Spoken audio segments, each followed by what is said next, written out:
दोस्तों, स्वागत है आपका स्टोरी हाउस में। एक ऐसी जगह जहां हर कहानी के पीछे छुपी है एक नई दुनिया। तो तैयार हो जाइए क्योंकि कहानी शुरू होने वाली है। वो सुनहरे दिन। घर आज भी वही है, गांव के आखिरी छोर पर, नीम के पेड़ की छांव में बना मिट्टी का वो पुराना लेकिन मजबूत घर। दीवारें कच्ची थी लेकिन रिश्ते पक्के।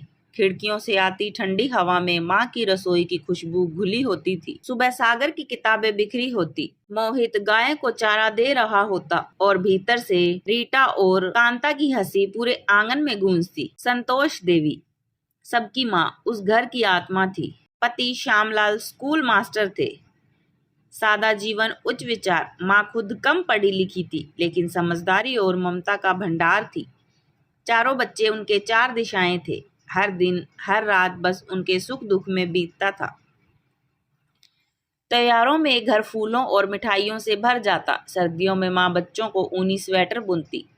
गर्मियों में आम का अचार, पंखा और बच्चों की कहानियां। घर बड़ा नहीं था लेकिन प्यार में कोई कमी नहीं थी।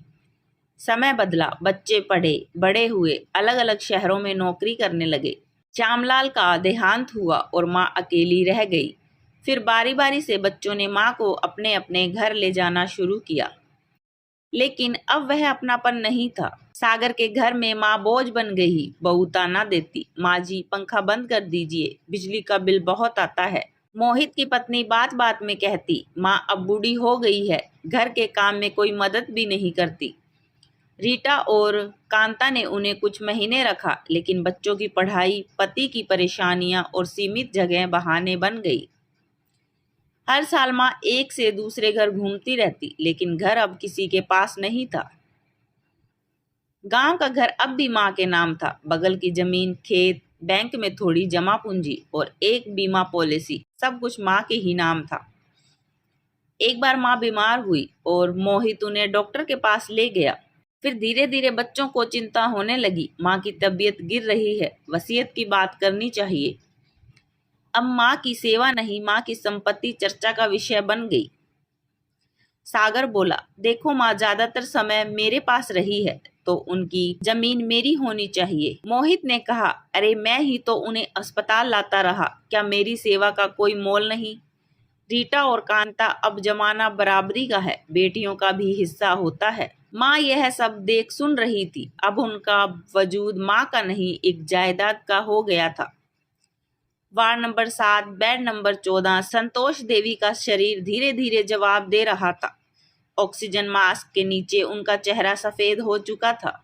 आंखें कभी खुलती, कभी बंद होती और हर बार वो अपने बच्चों को देखने की कोशिश करती। बाहर लॉबी में चारों बच्चे मौजूद थे, सागर, मोहित, कांता और रीटा, लेकिन कोई माँ के हाथ पकड़कर आंसू नहीं पोंछ रहा था।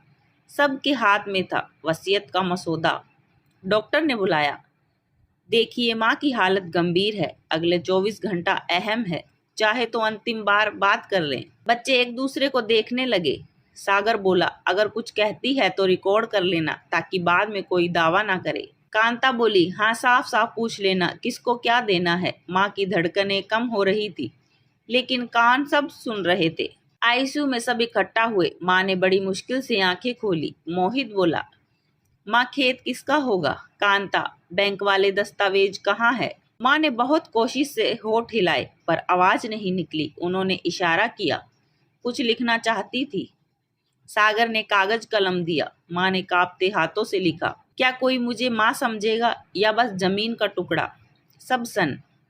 वसीयत माँ के हाथ में थी लेकिन माँ खुद अब वसीयत बन चुकी थी। उसी रात माँ चल बसी। सुबह अस्पताल के बाहर रोने की आवाज थी लेकिन वो आंसू सच्चे नहीं थे। हर आंख वसीयत के कागज खोज रही थी लेकिन माँ ने कोई वसीयत नहीं छोड़ी थी। बस वही कागज था जिस पर लिखा था, मैं माँ हूँ, पटने के लिए नहीं बनी। गांव के लोग माँ को अंतिम विदाई देने आए। किसी ने बच्चों से नहीं पूछा कि किसे क्या मिला।